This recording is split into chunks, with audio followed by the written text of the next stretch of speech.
All right, Adam. We are recording. We are live. How you doing, buddy? And good to catch up again. I'm good, man. Yeah, absolutely. Um, hey, Adam. OTAs, mini camp. That's kind of out of the way. How did it go?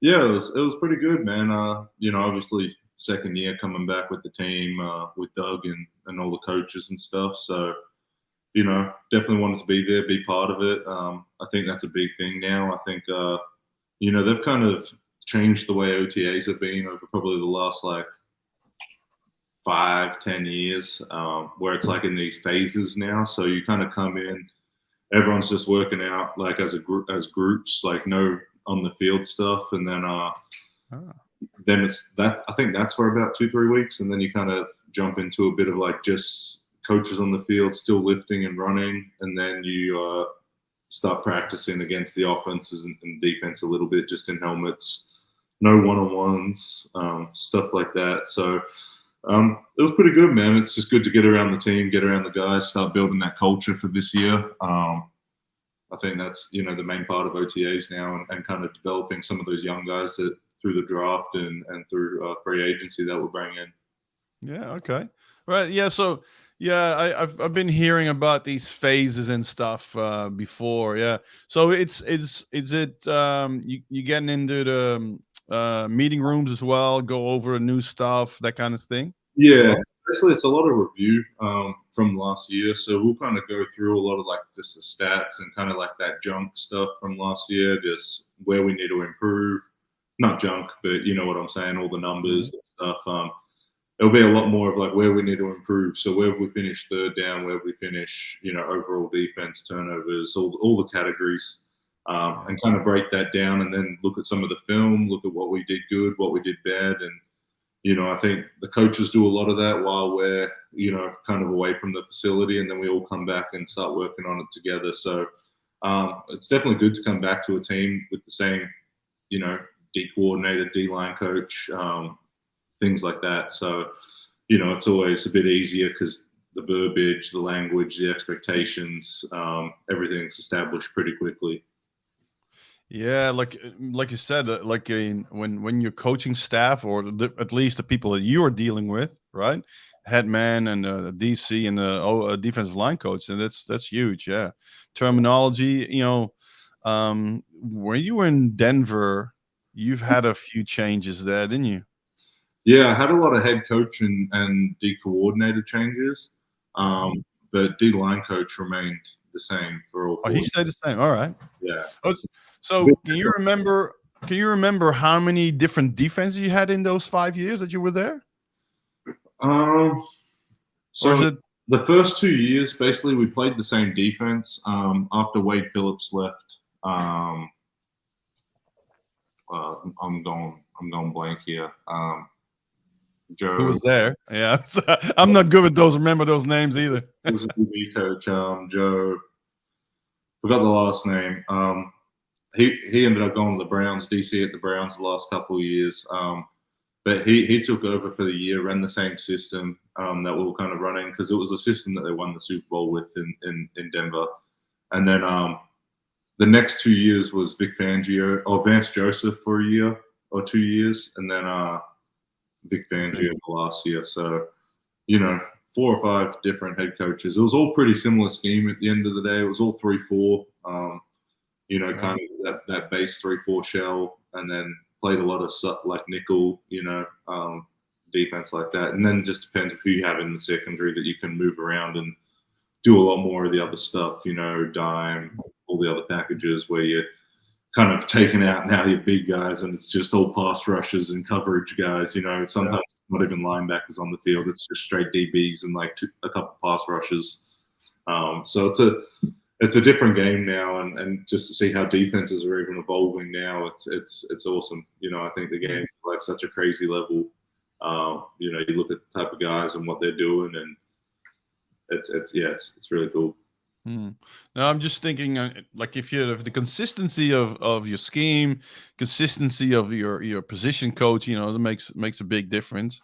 Because Yeah, like the terminology, like if you constantly have to think, oh yeah, what was that called again from last year, and I you know. know most of these guys are doing the same, but Yeah, and I think kind of what we were saying, before this started was, you come in the second season and you see how teams have attacked you. You see kind of where you need to improve. So you're making the improvements on the stuff you already know. So you're correcting some things, and then you're also making improvements on the unknown from last year, which was how a team's going to come at you. Now you know how teams are going to come at you.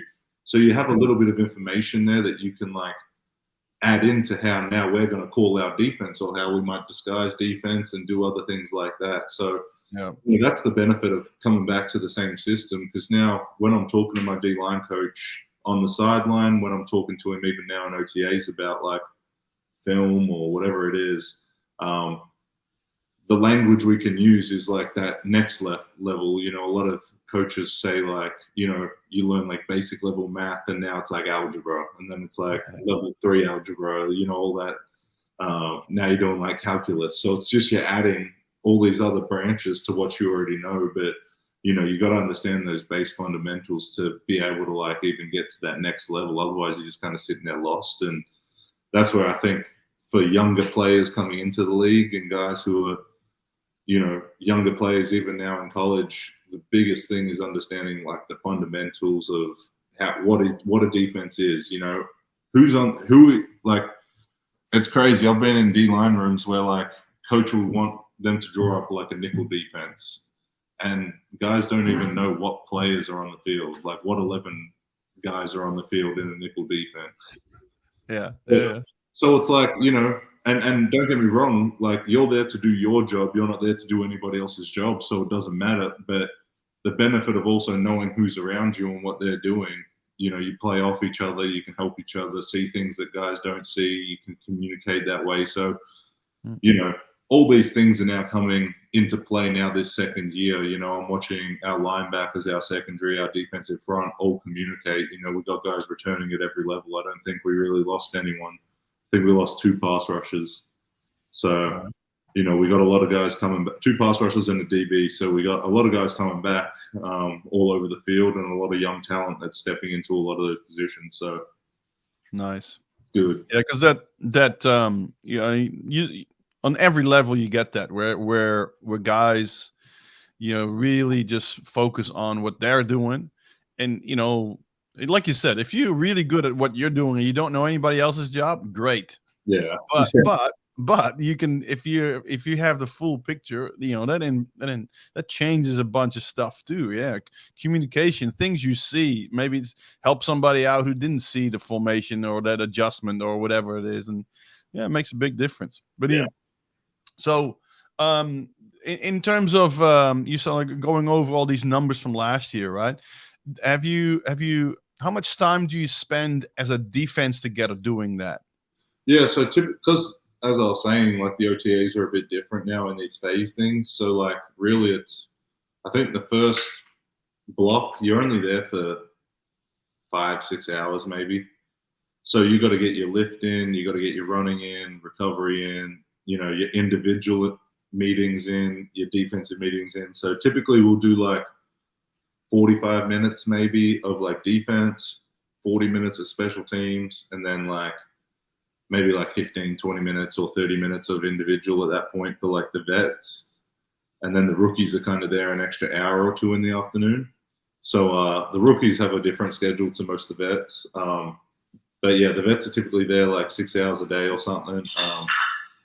Maybe meeting for about 2 hours of it, working out for 2-3 hours of it, and then kind of eating, chilling, recovering, and out of there. So other than that meeting time, a lot of it is kind of your own review. But again, like the other benefit of having the system is a lot of the same calls should, start triggering something in the back of the head and bringing back, okay, this means that, this means that. So a lot of that stuff's a lot of review for a lot of guys, but obviously you're putting in new stuff. But we basically had, I think it was, 2-3 weeks of working with the coaches, and then OTA start. So basically we did like the install, and then we do the install now on the field doing it. So we do the install in the meeting rooms, like here's install 1, go through that, walk through some of that stuff.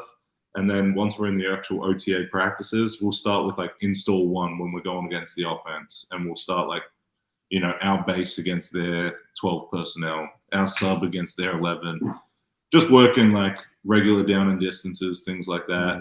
And as that moves forward, we start meeting about that as a defense, kind of correcting some of that stuff. But a lot of it's right now, it's all teaching. It's all technique, alignments, assignments, how the defense works. Because come training camp, it's, we're putting it in again, but now it's like ramping it up to the next level, so. Yeah, it's t-shirts and shorts season right now, huh? Yeah, exactly. Yeah.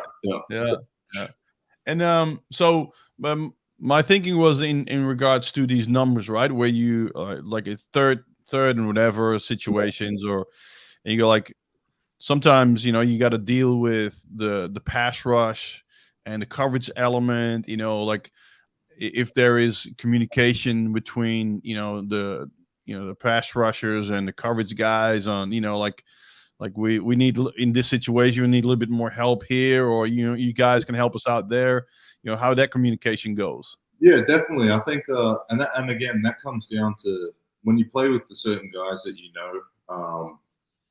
it's kind of you start seeing the same formations, you start seeing the same tendencies week to week, and teams aren't very good at hiding stuff. Some teams are good, but a lot of teams have to give it away, because it's like if we don't give away what we're doing, we're putting our player in a bad position, or we're putting our quarterback in a bad position. So, whether it's just like the split of an alignment from a wide receiver, or whether it's, the stance of an O lineman from a D lineman, these little things can help linebackers know whether it's run pass, can help coverage guys know whether it's run pass, if we're blitzing, things like that, certain disguises. If we know, like, for example, in every time the left guard isn't in a 3-point stance, it's like 85% pass. Us as a D tackle, we might have something that we're now tipping off the linebackers to, because we see it first. We're seeing this guy every snap. He's been in a 3-point stance. Now all of a sudden he's sitting there in a 2-point stance on first down. You start adding these things up, and now all of a sudden I tell the linebacker, hey, be ready for a pass. And they go play action pass. He might not bite as heavy on the play action on the run. So now he's in his drop a bit better. Now all of a sudden the quarterback can't get the ball out as quick because the linebackers aren't biting up. So now the rush can now get home and get a sack just by that one little bit of communication there. Or it's a DB saying, like, look, the receivers have cut their split. Like, more than likely they're passing the ball and they're going to run something. But it might be quick. It might be, just something like so. Depending on all that stuff, study, game plan, tendencies that we know coming into the week, that's all like working together, communicating as a team. Yeah, absolutely. And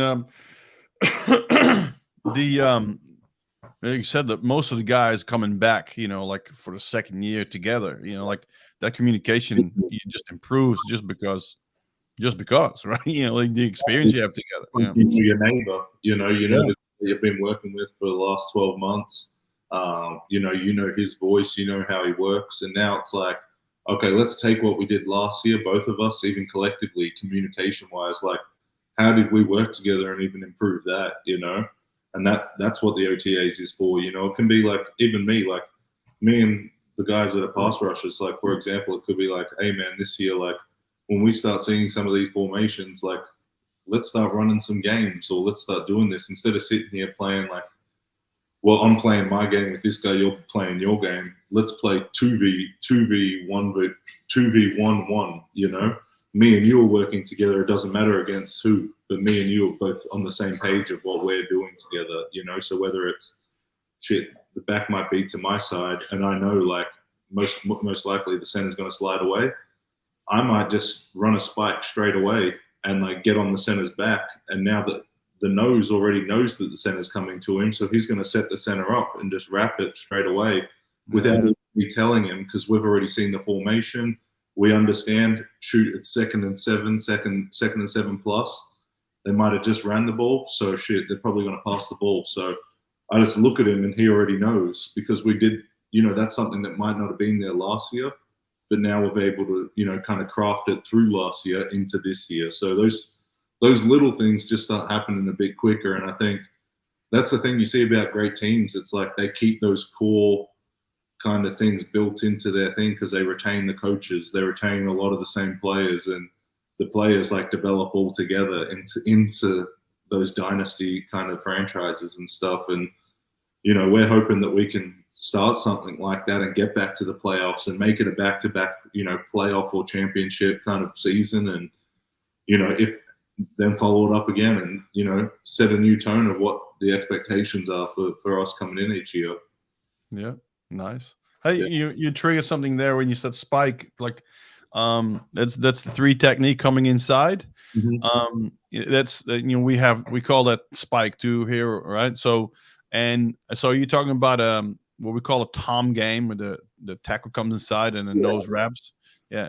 So it's it's funny that like terminology is so different at times. Yeah. And what do you guys call it? Because for us, when we say spike, it's more like it's like a run stunt, right?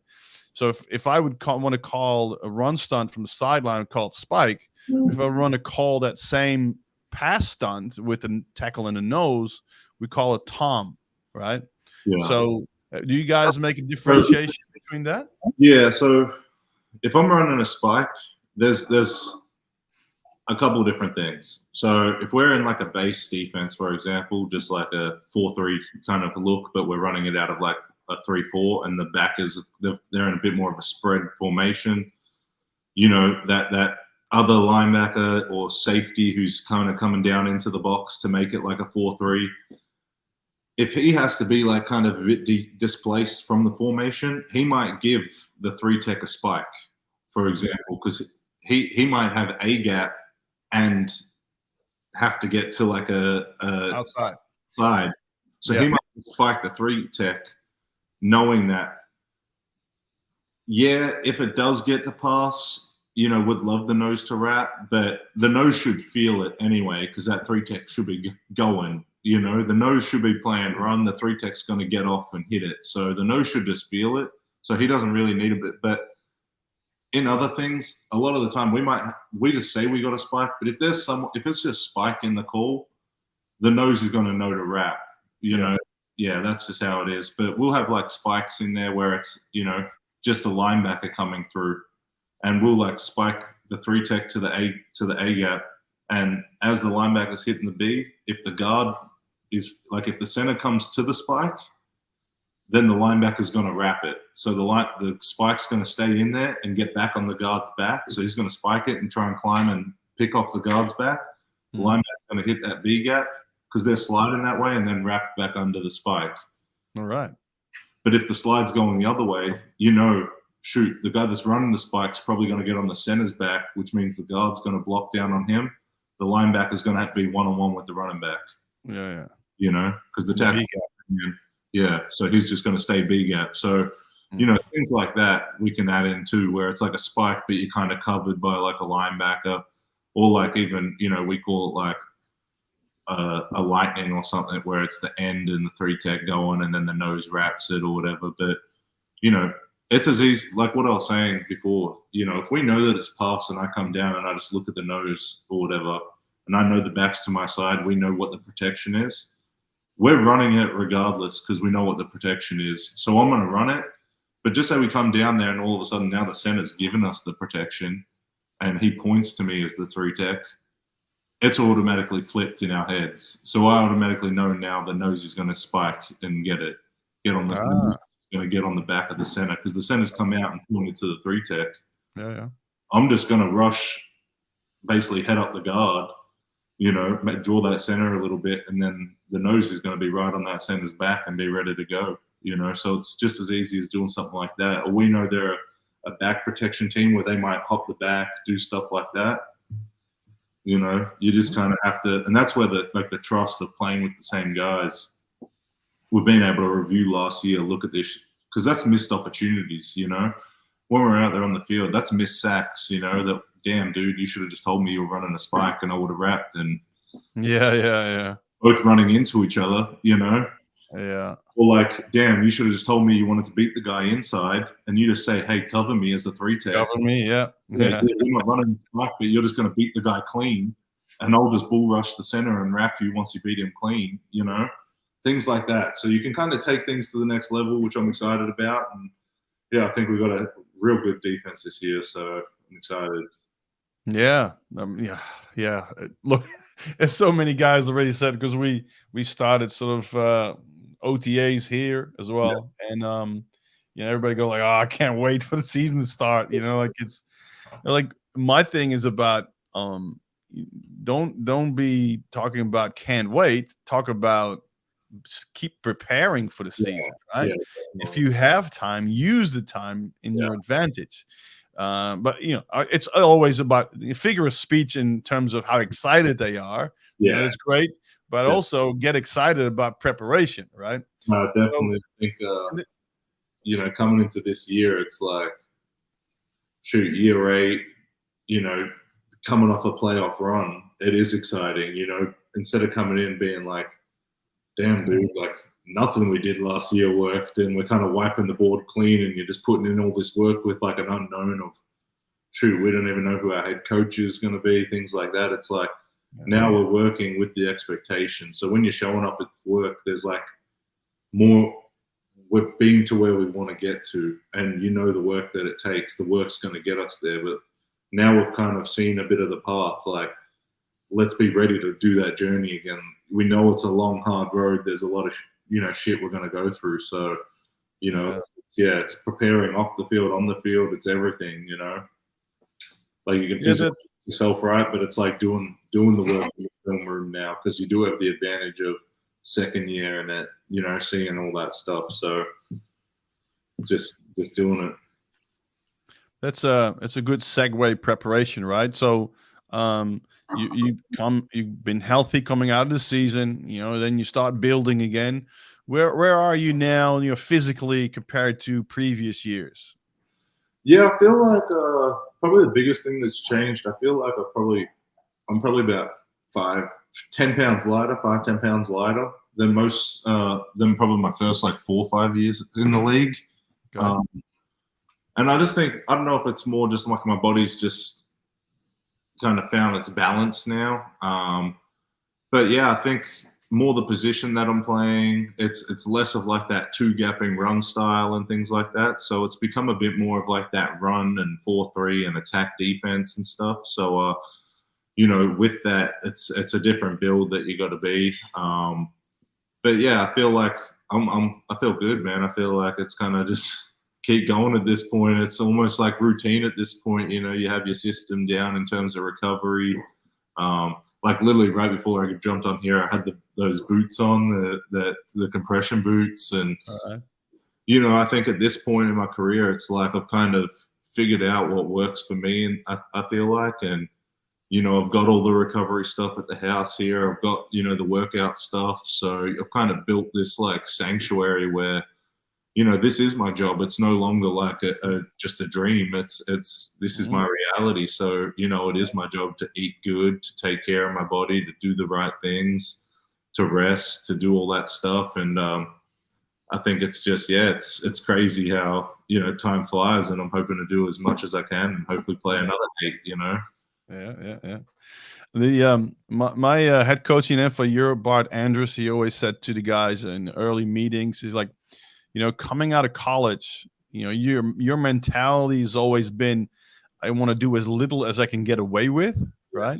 But now you're a pro, you have to do as much to stay.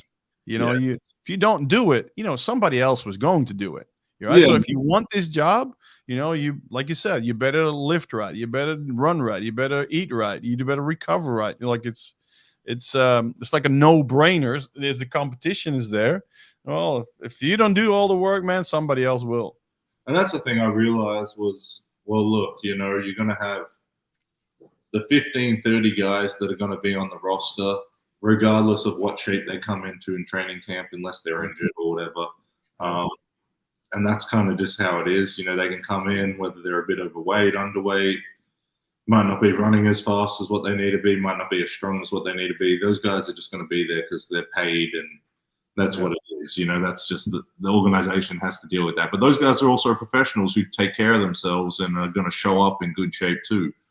So, yeah, there might be 10 guys that could be in better shape or 20 guys that could be in better shape, but, you know, they understand it's a long road and they're going to do that work when the time is there. But the other 60 guys that are competing, you better be in the best shape of your life every time you come in and put that logo on and do anything for this team, whether it's you are taking notes, picking up trash in the locker room, taking care of your locker, treating the people in the facility with respect.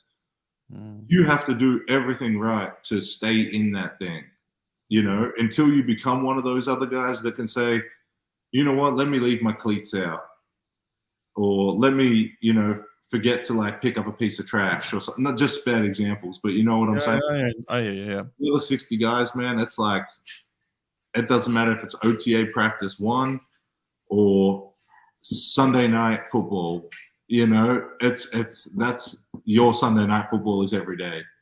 Yeah. You know, because that's the only way you're going to survive. If you showing up like it's your day, if you showing up like you playing Sunday night football every week, one day you're going to be playing Sunday night football. It's just going to happen. It's just going to happen. It will happen. If not in Jacksonville, it will happen somewhere. Yeah. You know what I'm saying? Because you're working that way. You're carrying yourself that way. You're putting yourself in the position to belong in that environment.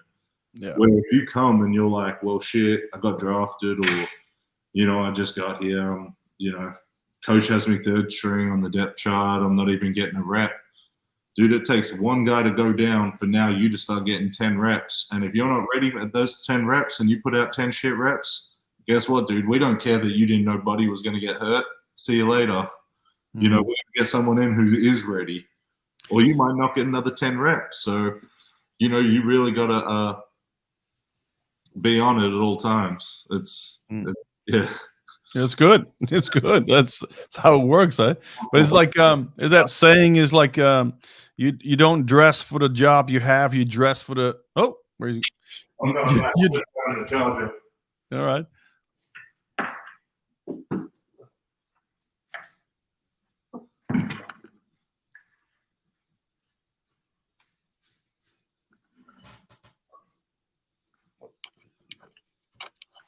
I see the reflection there in the window.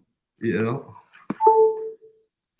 There we go. Oh. The saying goes like you don't dress for the job you have, you dress for the job you want. Yeah. It's the same thing. You gotta prepare. If you prepare to be not on the field, then you'll never get on the field.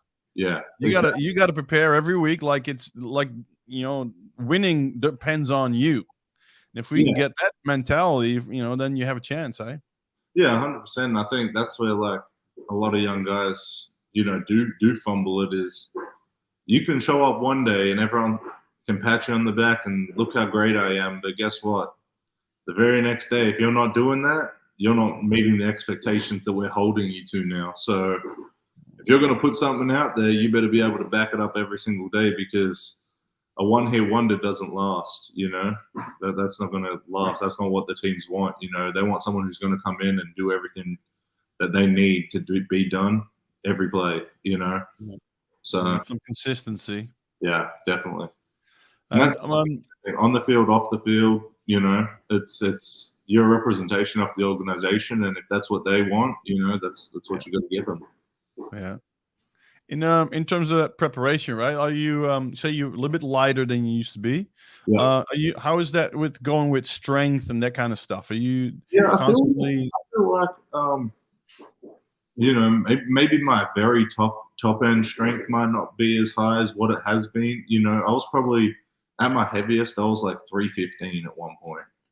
You know, when I was in Denver, and that was probably when I was probably my strongest. But you know, for relative strength in terms of on the field, I don't feel like I'm like weaker or anything like that.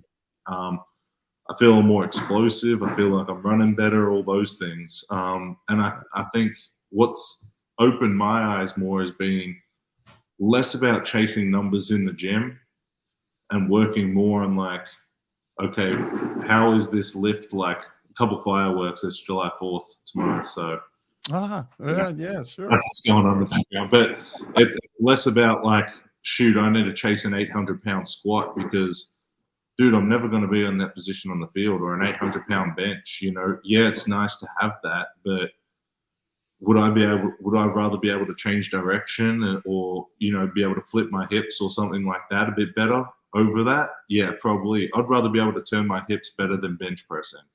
You know what I'm saying? Because if I can turn my hips and shoulders and get out of the way, I never need a bench presser guy anyway. Yeah. But if I'm stuck bench pressing and I can't move my hips, there's only one way to the quarterback, and that's bench pressing. You know what I'm saying? So I think over the last couple of years, I've changed the way I've approached my off seasons into more movement, functional stuff, still in the weight room, still squatting, doing that stuff, but less like chasing like, damn, in college I used to squat 600 pounds. If I'm not squatting 600 pounds in an off season, it's a shitty off season. You know what I'm saying? Yeah.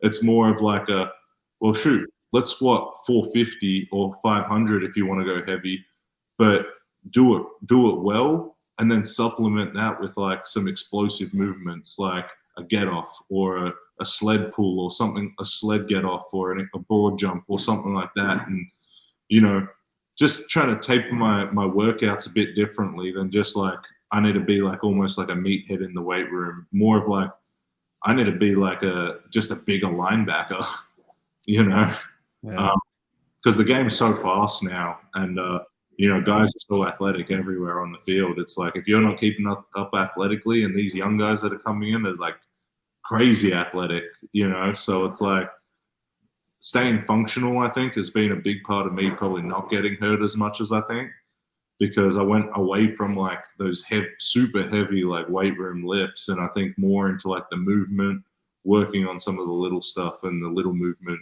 little muscles and stuff like that a bit more, in terms of like footwork, just individual drills, like football related drills, more football related stuff. I feel like I've crafted into my off seasons. Yeah, that's nice. Yeah, I always talk about this is you just need to become the best athlete you can be, right?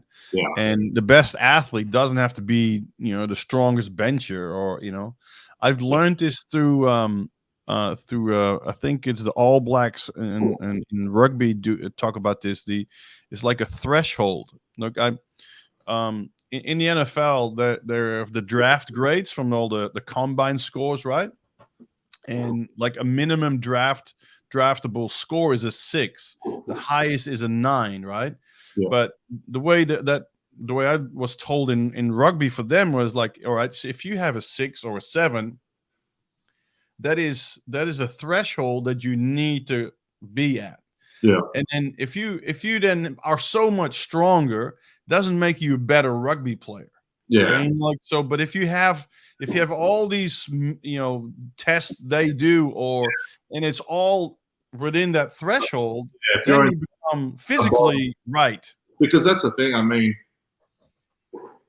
they're training elite athletes, and that's what we're talking about. It's here's your average athlete in this 55 to 65, 75 range, Can we have a guy that's going to be in that 85 to 95 or 90 to 100 percentile in 8 different categories? That's what we're looking for, because that is better than having 2 100s, 6 zeros, or 6 30s and a couple low ones. Because he's really good, and if we have a team that's built where we have a guy that might be stronger in this and a guy that's better in all these different things, that we can, put them in the right spots and do that. But, then there's a lot of other factors that can, cause disruption there, where if you have a guy that's pretty consistently spread well, like, they can do a lot for you.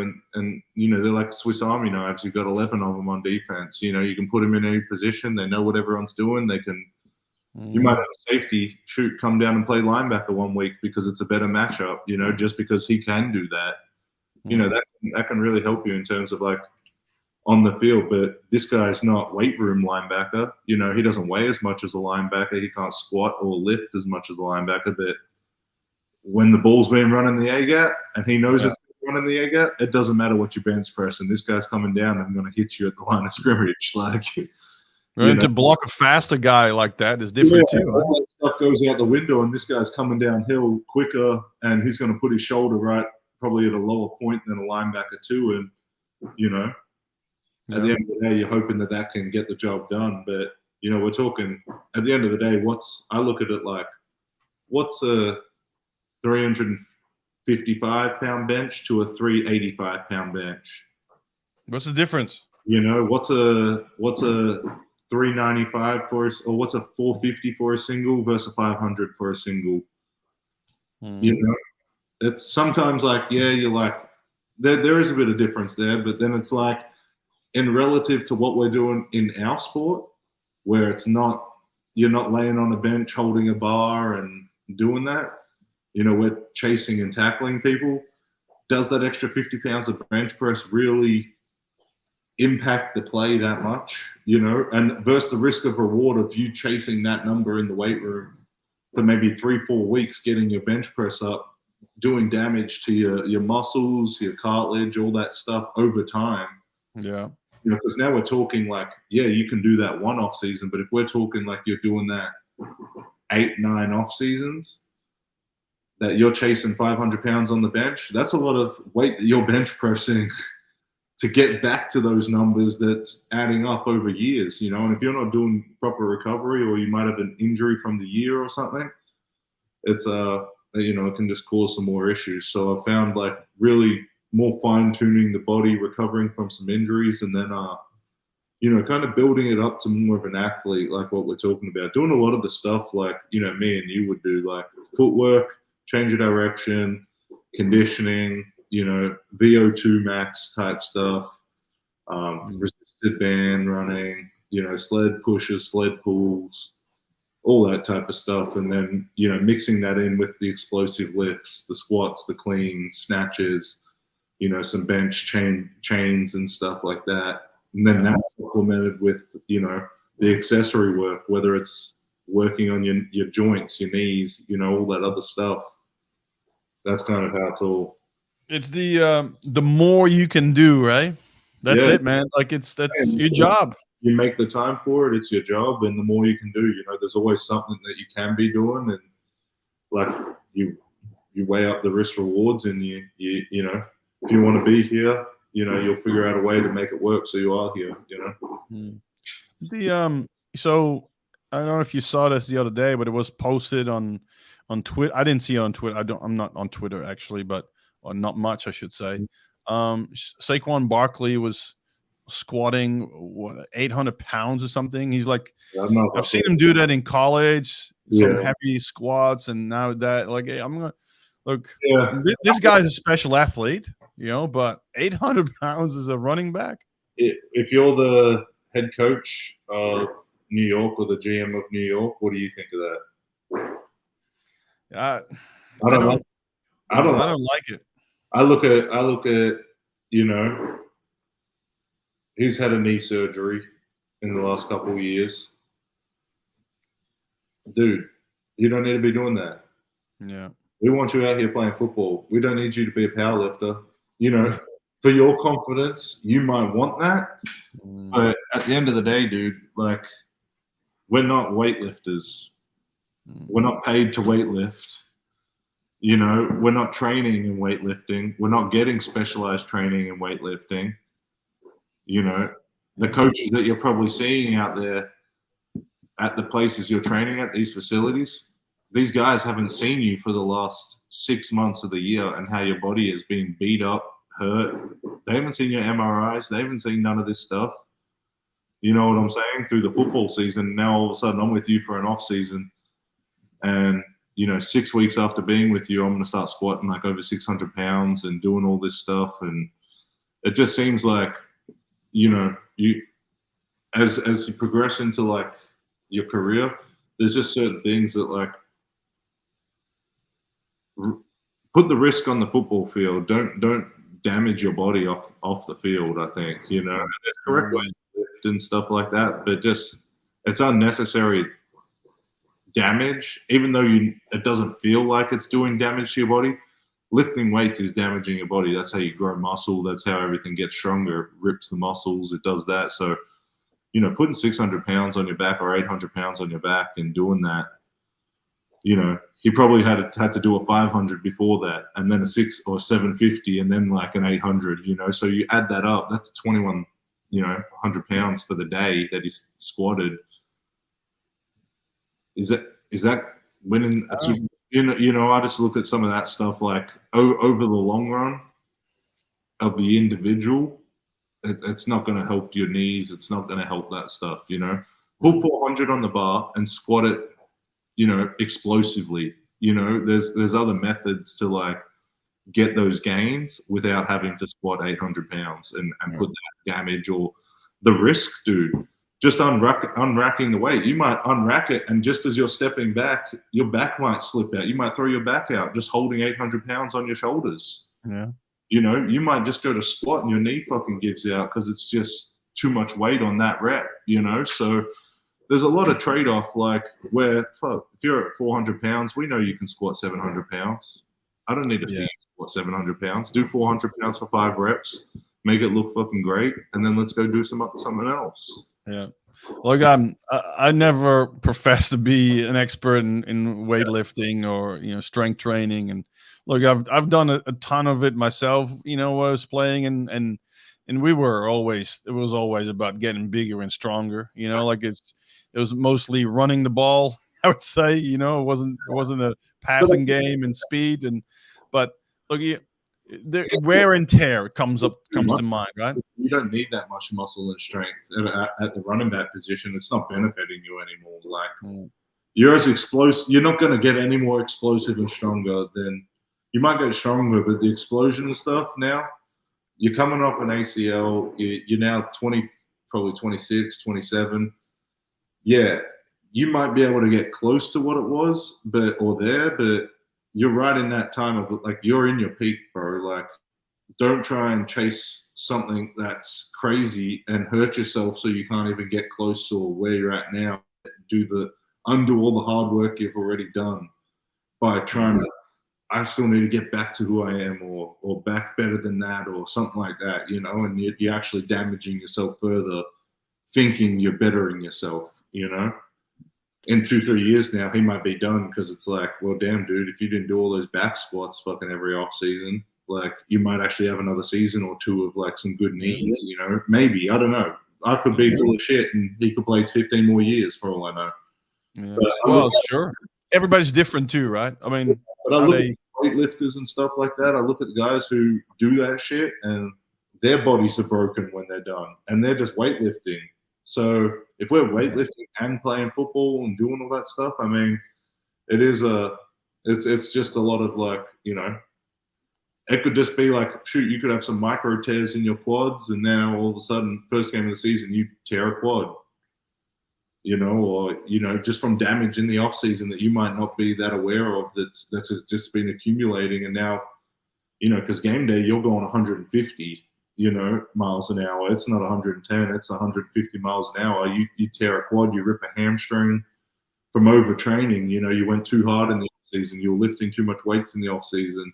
Your muscles haven't had a chance to recover for the season, Because like I said, at the end of the day, you're preparing for the season. You're not preparing to hit a new PR on your squat that you've been waiting 6 months through the football season to be like, I can't wait to get a new PR this off season. Like, yeah, who cares?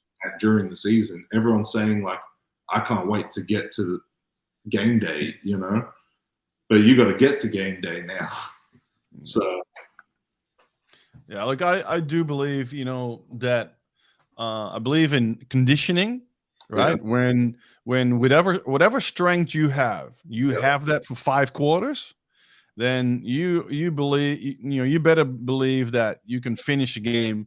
Yeah. And the risk of getting injured, is much less because you don't have to stress your body to finish off a play or stuff like that. We have to have, every position has to have some kind of size, right? You can't be 240 being an offensive guard. Just the way it is. You have to have the base strength, like we said. There's a threshold, but. If you can run for 5 quarters and you can change direction really well, I think that is way more beneficial and powerful than instead of 500 pounds, squat 800 pounds. Yeah, exactly. If you can move 500 pounds at this speed, or it's like a slow grind 800. Yeah, there's times and places for both, but man, I'd way rather the guy that looks like is, jumping out of a freaking cannonball every time. It's like, he's gone. Yeah. He's just explosive. You'd Yeah. rather that than like a big slow guy, but this guy can squat 1,000 pounds. Yeah. He moves like nothing. So that's the trade-off. I think the game's kind of developing now. I think you look at even around the league, you look at all the types of offenses, formations, the play calling. Like you got jet motions, you got everything happening now where it's just we're going to give the ball to a guy in space and he's going to outrun someone else or out leverage someone else, and all it takes is like an inch of leverage and positive yardage. So that's how tight stuff has to be now. Yeah. Let's move on from the physical to the mental preparation. Is there anything particular that you do mentally, or as in? I've done a couple of things in previous off seasons and stuff. Now it's a lot more like just film orientated, like a lot more of that. But I'd probably say a little bit of meditation on top of that. But other than that, for me, it's just film and just grinding away about the grind. It's more. I understand like the process of how the season works and all that stuff. So it's really just more refining what I'm already doing in the preparation. So trying to just clean up on whether it's when I'm traveling, on road games, like I need to eat a bit better or I need to play, so my mental prep of like going into games where I want to be mentally in terms of like, okay, the night before the game, what my schedule is going to be like. So it's more like organizing that type of stuff now. I feel like in my head and just putting those type of plans in action. So when, okay, training camp's here, this is how it's going to look. First, already detailing that out in my brain and stuff is more like the mental prep work that I go through now. But in previous years, like I've done like, some of that brain cognitive stuff and, activational stuff. And I feel like a lot of that stuff helps in a way. I think it's like anything. You do anything consistently, you're going to start noticing some changes on there. Like I think if you start doing like even just like the brain reaction stuff, coordination stuff, like you do that for 3-4 weeks, all of a sudden it's like you can close your eyes and do it. It's pretty crazy. So that's more the mental stuff right now. Is just mentally preparing for what like more my scheduling, how I want to, approach like the season, the breakdown, my goals, things like that. So, I've contacted. Have you heard of Dr. Huberman? Yeah. So I love his stuff, man. So what I've contacted him, his office. I said I need you on my podcast to talk about preparation specifically for football players, and his assistant hit me back and he's like, look, he's not taking any appointments at the moment. And then I said, well, a lot of the stuff he says, man, a lot of that stuff, I listen to some of that, and I try to incorporate some of that stuff, whether it's the sun gazing and things like that. I really think like some of that stuff helps. Even the caffeine stuff he talks about, different foods, what they're good for, drinking water like first thing in the morning, stuff like that. A lot of that just basic life skills. You don't realize how some of those little changes can really impact how your day goes or how the outlook on what you're really trying to accomplish kind of goes. So, that's me and my girl both are pretty big into him. She's got a little bit of a crush on him. So nice. Oh, no, like I said, I love everything about what and how he does it. It's So, and I think listening to all that stuff might not all be mental preparation, but I think you are mentally preparing when you do all these things. That makes sense, So, and my idea was just to look. There's all these sort of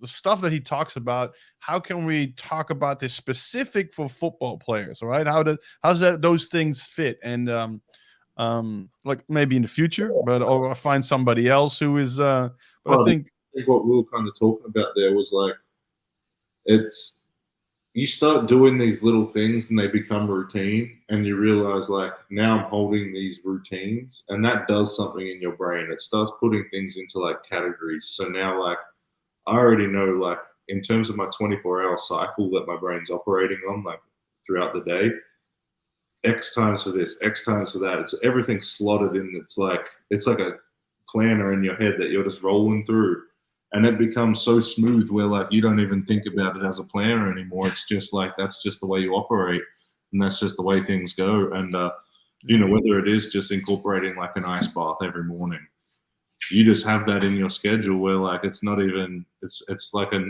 non-negotiable with yourself. It's just part of what it is. It's like, your body knows, hey, it's time to get up and do it, or your brain knows your body has no control of it, so you just go do it. And that's so I try to do some of those little things and try to maintain some of those routines. It's hard though, man. You start training, schedules change, and especially like with the NFL, I find the toughest thing for me is maintaining the consistency through the full year.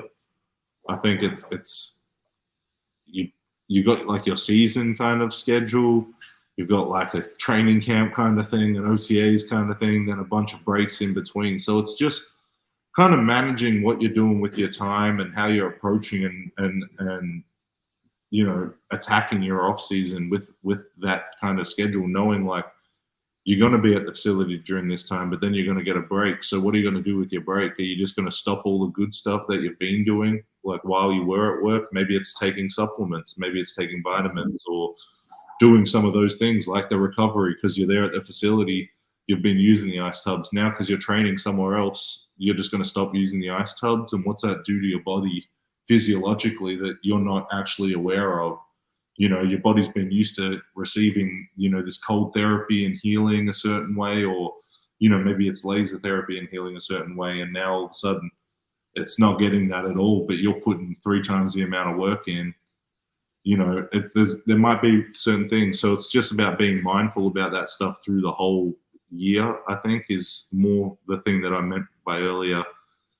Mentally preparing is like tightening up that process through like the whole off season, man. And, I feel like I'm year 8, but it's like, sometimes it's like shit changes in your life. You start getting kids, you start moving around, this, that, and to keep that consistency and try and maintain that, sometimes it does get tough, but that's probably the biggest thing, is like trying to maintain those things and, stay on that grind, because it's not for long, but if you can stay here, you can make some good money. So it's like realizing like, hey, I'm in here for this, short period in the spectrum of my life. It's just a blink, but while I'm here, let's commit, let's work, let's do some things that you might not want to do every day, but understand that it's a necessity and a non-negotiable with yourself for you to be doing what you're doing, and what you're doing is like a blessing. So, just keep working every day and keep showing up. You just got to show up, and you're going to do it.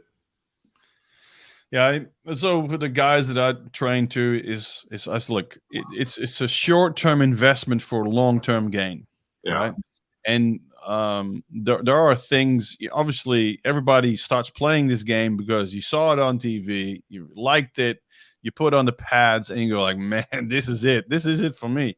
You didn't think about, I'm going to be in the NFL for 12 years, but you loved it, and you moved, but it can bring you a lot of stuff, if you get serious about it. It's a short-term investment for a long-term gain, and you can make that about the game, about lifting, about how you condition yourself, how good you take care of your body, all those type of things, right? And if you learn that, it's like I'd say, look, it's like for that consistency, right? I have some thoughts on that. Is that if you just have a planning, like a planning calendar, for what you put on the wall, you can also put in some blocks that where you thought, all right, look, this is the period where this gets a bit tricky in the season, and you can make these blocks, and you can get some what do you call it, put some mental recognition there for you, like, all right, this is what's going to happen. Let's be proactive and do these things to combat it or to minimize what happens, or and there's different blocks of a season and the off season. It just like with your training, right? When you periodization, like you do that with how you mentally are in the game. Look, just figure out, look, it's a long grind. We know this, right? Coming out of college, it's a half a season college season, right? Yeah, exactly. Now all of a sudden you get 17 games preseason. What I realize is, it's almost like 4-week seasons. It's like you play 4 games and then teams are kind of shuffling their game plans, shuffling around kind of what they do. You play 4 games, you shuffle it around again. You're always looking to get the next edge, do something. But it is a long season. So while you're doing all this work, you have to understand that it is a ride. And, I think it's now like to get to the Super Bowl, you got what, 3 or 4, 3 preseason games, 17 regular season, and then potentially 3 playoff games, 4 playoff games. So you're looking at like a 24-game season, potentially. That's insane. Are you going to blow your wad in OTAs and, do everything there? It's a long ride now. I think it's definitely, changed a bit. And especially with like we're saying, how fast, explosive the game is now more than ever. It's a wear and tear. It's a battle of, attrition at the end of the day. It's like, well, we've got just a healthier football team come week 15 of the season than this guy. Like, you're looking across, like there were some teams, I think we played the Jets on the Thursday night late in the year, and their quarterback got hurt. I want to say halfway through the game. I think it was banged up the week before. And the backup quarterback came in, and I think they threw the ball 1 time in the whole second half. They're just not healthy enough. You just didn't have enough guys, like enough bodies, enough of anything to do anything. So, if you lose like 2 quarterbacks or a couple of O-linemen, maybe some people, it's crazy. It becomes a tough season, a really tough season, and the team's tied up cap space wise, what they can do, things like that. And, before you know it, you're like, damn, that season went down the crapper. And it's sometimes not, you guys couldn't have done anything better. You did everything right. It's just a couple injuries, a couple games didn't go our way, or, the game didn't go our way that we needed to. And, it's, the thing I realized as well, it's like, all you got to do is win the division at this point. If you win your division, you get out of there, and then it's just win 1 game at a time from there. Yeah. So, to wrap this up, Adam, so a little bit about the mental preparation, watching film. So how do you do that? Do you have a notebook? Do you make notes while you watch film? How does that work? So I'm a big notes guy. I'm a big notebook guy. I think now you can write on the tablets and do all that, but I like writing pen and paper and drawing the formations, and so going through the installs, I do all that stuff. I rewrite all the install out, basically as we're going through it, do all that. And then as I'm watching film, whether it's on the guy that I'm playing that week or whether it's just we're going through, I'm watching film with the D-line coach in the individual meetings, and we're sitting there, and it's just, man, I just try to take, firstly, I try to take nice, neat notes that I can go back and review, because that's the big part of it. Like, you can take notes, but if they're shit notes, they're not going to. What was this? I take pretty neat notes and keep it in relative check. So, because I try to go back and review, but in terms of player breakdown, I try to just look at it like, okay, firstly, I try to establish what kind of player he is that I'm going against, whether it's, I try to do the guards, the tackles initially, and then I'll go more into the scheme breakdown of what they're trying to do. So the player breakdown is normally well, was this guy more of a physical guy? Is he more of a positional guy? Things like that. Where are his hands? What are his feet like? How does he pass protect? Is he a attack, jump setter type of guy? Is he a guy that's going to retreat? Is he a guy that's going to give me his hands and not give me his hands? you know, what's he like on double teams, things like that. So I'm just like gauging him as a player, just literally just watching the clips play. I'll just let him play, and I'm just watching the guy, seeing just how the game's unfolding. Then I'll start going into the breakdown. So I'll start going into like, okay, this is 1st and 10 runs for the last 4 games that they have broken down. I'll watch all the 1st and 10, or I'll watch all the 12 personnel runs. So now I'm doing like formation breakdowns. So I'll watch all the 12 personnel, and you pretty much know the 4 or 5 formations that they're trying to get to. And for us, like, it might be like, well, shit, out of 12 personnel in this breakdown, we've got them running the ball 12 times. We've got them throwing the ball 20 times. So we know 12 personnel, it's more than likely pass, but it's still some run in there, you know? So don't just think like, so now with that, we break that stat down even further. So it was 12 and 20. Now it would be like, well, shit, every time they're 3-by-1 in 12 personnel, 15 of that has been pass. So now when I'm on the field and I see 12 personnel, if they're 3-by-1 or anything, I know it's pass. If it's like anything else, I'm playing run. But I know that one tidbit of it's 3-by-1, that's that one little thing that I wrote down in the meeting that I'd taken off like what my coach had gave me, the little handout, wrote it down, reviewed all week, 12 personnel, 3-by-1 is pass. I see it in the game. I tell buddy next to me, hey, let's run a text. You know? That's the type of stuff that you live with, because now when I come to the sideline, just say they did run the ball, I come to the sideline, I can communicate to my coach and say, shit, coach, it was 3-by-1. They were in 12 personnel all week. You were saying it's pass. Yeah. You know, so that's the type of level that like note-taking can get you, because you've been able to go back, you know, because shoot, most of the time it's like you go through your base stuff, like 12, 21, that type of stuff. You're doing that on a Wednesday. You're not really going back to that until maybe a little bit Saturday morning review. You know, so unless you're taking some good notes on those like days too, like you're going to miss some of those little tidbits. You know, you might get some of the other stuff later in the week, but the stuff early in the week from the game plan, unless you're writing that down, reviewing it, like it could be just like a code word for a hard count. You know, how many teams, like you can hear it on TV now. They give you the audio. So if you don't know that fucking, you know, any other color but white is a hard count. Yeah. Like and it's crazy because we literally have the cut ups where like you'll be able to hear like blue 80, and you know it's not on, you know, the ball's not being snapped, and you'll still see the guy jump off sides, and you're like, all week we've been saying, bro, if it's on blue, if it's blue, yeah, you know, we got that information. We get that information. You know, we get information about if the center's yelling out Lasso or Ricky or whatever, Ringo or something like that. We get those audible clips. We get the signals that they're giving. So it's really is a mental game of like how much information can you take in, process, store, and use, you know, because if you're just taking in useless information and holding on to it, then it's not helping you. You know, so you got to sift through and figure out what's valuable, what you can use, and then the rest of the shit and play.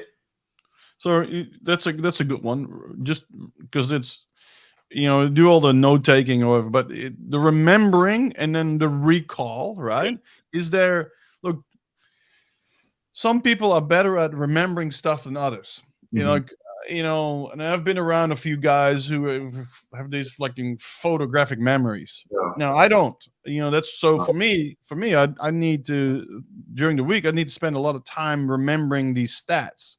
You know, working them out is easy, but remembering it, you know, on my call sheet, I would have the tendencies. So that's a remember, but I like to know it in my head, right? So I there's a situation, I call a play, and I'm looking up, and then now I see something else. I don't want to need to look to my call sheet to now recognize it, right? So I think the tough thing is, you know, being a DC and like thinking that way and stuff, you're probably thinking like through multiple scenarios, you know, because you're thinking more like, well, 2nd and 7, if I see this formation, I'd like to be in this type of coverage. Or if I see like, you know, them go to like, it all might be 11 personnel, but you have the tendency on, well, shit, where the receivers are kind of, how they break the huddle, what the splits are. You might want like, hey, with that split, I want this coverage. I don't want to be in man or something. So you're trying to like see some of that as you're like processing the call on the field more. I'm processing more like the same thing, but I'm not thinking about what call I'm getting. I'm just executing the call I'm getting. Just what you see kind of in front of you. I don't give a shit what call I get. Obviously, there'll be preferences into what I get, but I'm not in control of what call I'm getting. Sure. I'm in control of what data I can pick up from what I'm seeing. You know, because I'm working out. Well, shit, I just seen 2 tight ends come in. Okay, now they're breaking the huddle. We still haven't got a call yet. You know, so I'm not thinking that. I'm just thinking like, okay, I'm watching the tight ends. I'm watching the tackle. I'm seeing it's dot back. I'm anticipating a run. Okay, under will for whatever it is, you know. Okay, I'm at the big end. I go to the close call. I'm playing the 7 technique. Okay, dot back. I'm doing all this. As this is all happening, I'm doing all these, you know. Then I'm processing, okay, it's 1st and 10. But I'm already thinking, okay, 1st and 10, more than likely a run. You see the dot back. You see the formation. Give me the call, get lined up, play, win the down, you know. It's more those trickier downs now where, like, shoot, you're hoping the coach isn't calling some crazy pressure because they're breaking the huddle and, like, I need to wait for a call from a linebacker or something. Yeah. That's where it's like, you just gotta know what you got and go. But, you know, in terms of breaking it down, really, it's like, I go through, like I said, the players, I go through the tendencies, so formation tendencies, and then, you know, after that, it's if you can just pick up one little thing, you know, extra. You don't need to know it all. Like I said, if you know all of it, you're probably not, you might get it all right, but you're not going to see it all. So, you know, it's nice to be aware of some of that stuff, and I like to have a good idea of it because at the end of the day, if I can get a freebie off a guy telling me what he's doing, like, you got to be stupid not to use that information. It's like you got the answers to the test. Yeah. yeah. If I know if I know that if they say doom and I'm at the 3 technique, they're doubling me at the 3 technique. That's like just language that if you're playing in the NFL, you should know. So that's a tidbit for you. If you want to clickbait, if you hear doom in the NFL, they're running a double team. Okay, I didn't know that word doom. But they're going to double team you and not even work off to the linebacker. They're just trying to bury the 3 technique. It's going to be just like a hard double because they're going to turn out and probably bring that puller up inside for the linebacker. They're going to turn out with the tight end. Where if it was the other way, they'll work the other guy and sift through and then let the puller work out who to block, you know. But things like that, just little terminology. If I know that, now all of a sudden I'm sitting there at the 3 technique, I hear them say that, I'm not going to play that double. I'm going to play straight out to the tackle and let that guard just go down, you know, and I'm just going to play off the tackle. And at the end of the day, as long as I win my B gap, it doesn't matter how I win it, you know. Yeah, there are certain points in the game where, hey, I need you to play a heavy 3 because you need to cover the linebacker. He can't get caught up on the guard, or we can't let the guard climb. But there are certain times where, like, I just need to whoop a guy's ass and make a play, and that who cares what happens to the linebacker because it's going to help the defense. Yeah. But if I go to whoop a guy's ass and I don't, and then our linebacker is getting a face full of a guard, you know, he's not going to be happy with me. No one's going to be happy with me. You know, there's no talking your way out of that shit. So it's taking calculated risks by what knowledge you know, you know? Yeah, good one. Yeah.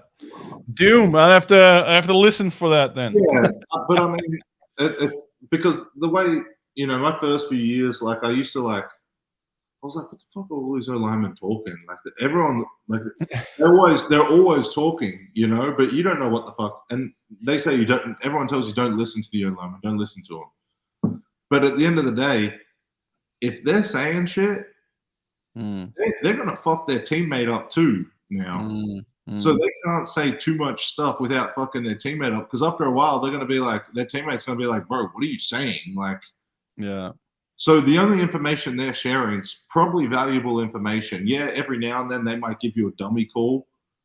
Sure. So you can't really listen to it all. But, like, that's why it's like if you get a tidbit from like a game plan, I'm not gonna like tell them that I know what they're fucking doing. Yeah. But I'm going to sit there and I'm going to listen and say, okay, he just said that word. It triggered something in my head from the game plan. Let me see if it's the same thing. Okay, he said this word and he said sword. And it was outside zone strong. So I hear the quarterback come up to the line in a hurry up situation. Hey, sword, sword, sword. I'm literally finding the tight end and I know that they're running outside zone to the tight end. Mm. And I'm anticipating outside zone. So I'm at the 3 technique. I'm getting off. If that guard tries to reach me, it's outside zone. But also in terms of that, I got to be weary of like, if I hear the tackle say something, well, it might be they know that we know it. So now they're running something else. They might be running like a tackle down guard pull for the outside zone. Yeah. It's a lot of information to process, but just those little things might put your antenna up so I know what the play is. At least I'm playing out to the play instead of thinking like, shit, this guy's yelling sword. What could that mean? I'm like, I already know what play he's running. So regardless of what my D coordinator calls, like he's still going to call it. I'm going to get lined up, but I'm going to run to where the ball's going to be. Like I'm still going to get off at the 3 technique, but I already know it's outside zone. Like I'm not going to like even peek inside because I know it's not going inside, you know? Well, that's information he doesn't have on the sideline too, eh? Exactly. Yeah, exactly. Yeah. But half the time, those guys can hear it. You know, you guys as D coordinators, when you're playing on the road and teams are using their verbiage and stuff like that. Shit, you're standing there on the sideline. You hear him checking what the play is, you know, and you're like, I already know what he's checking to. I can see it happening, and you're trying to get the check in, and you know it's a shit show. And then you come to the sideline, and you're like, yeah, I've got to get the check in quicker. Because it's 7 points right there.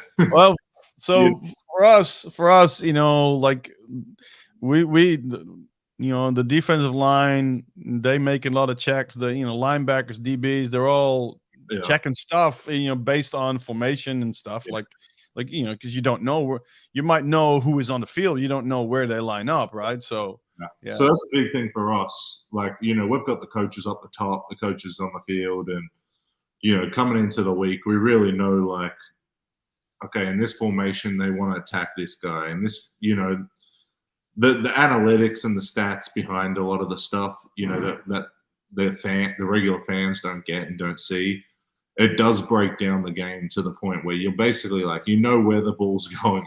And that's what I mean by, like, the X's and O's after a while go out the window, and it's just, we know where the ball's going. They know where the ball's going. Can we stop it? Can they get it? Run game and pass game. Like we know when they're going to take a deep shot.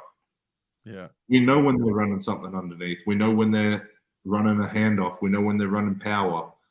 You know what I mean? That's what you're doing all week. You know exactly what they're doing. You're going through those scenarios, but it's just the confusion of the game and the lights, or everything. up an incompletion, or I gave up a completion the play before.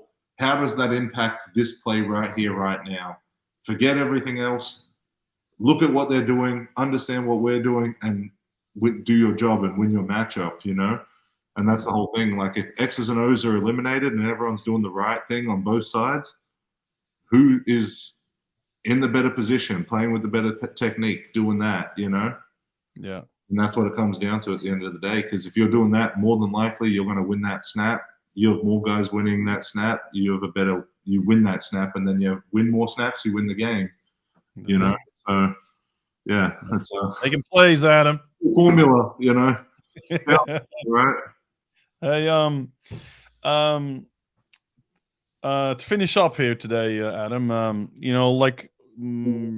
when we first had our first podcast, we got a ton of really great reactions. I know if you had the same thing, we didn't really talk much after, but so I understand that you have some good news maybe for our fans who want to listen to Adam Gotsis. I think me and John this year, we've been talking a lot, and we've decided we want to try and get together about as many. We're not too sure on the amount of times yet, but we're going to try and get together on Monday nights or work out a night where we can watch some football, break down some football, and just chat and catch up, and trying to just educate and lift the game in Australia and offer a bit of a professional perspective. I'd say for both of us being professionals in the sport,